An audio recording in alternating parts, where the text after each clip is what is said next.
रूस के राष्ट्रपति व्लादिमीर पुतिन ने इजराइल और ईरान के बीच चल रहे संघर्ष पर रूस की भूमिका को लेकर अपना रुख स्पष्ट कर दिया है। पुतिन ने कहा कि रूस इस संघर्ष में सीधे तौर पर शामिल नहीं होगा। उन्होंने इसका कारण बताते हुए कहा कि इजराइल में करीब 2 मिलियन लोग ऐसे हैं जो रूसी बोलने वाले हैं। पुतिन ने कहा कि इजराइल में बहुत बड़ी संख्या में पूर्व सोवियत संघ और रूस के लोग रहते हैं। वर्तमान में इजराइल एक रूसी बोलने वाला देश बन चुका है और रूस की राजनीति में यह बहुत अहम बात मानी जाती है।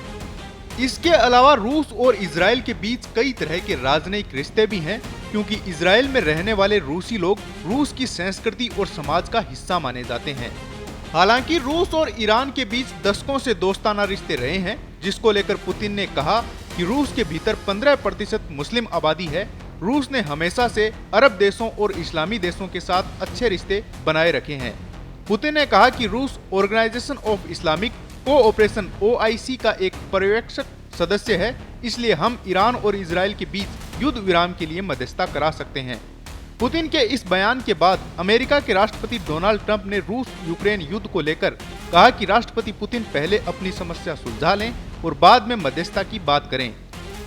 बता दें कि हाल ही में अमेरिका ने ईरान के अहम सैन्य ठिकानों फोर्डो, नतांज और इस्फहान पर बड़े हमले किए थे। पुतिन ने इन हमलों पर भी अपनी प्रतिक्रिया दी और कहा कि रूस की नीति हमेशा निष्पक्ष रही है, हमारा किसी भी पक्ष के साथ झुकाव नहीं है।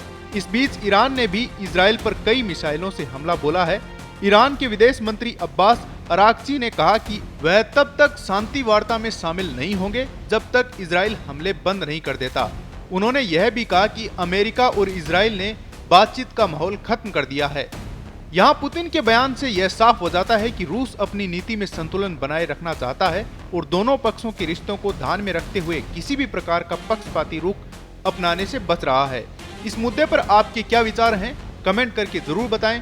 ताजा अपडेट के लिए जुड़े रहें पत्रिका के साथ। नमस्कार।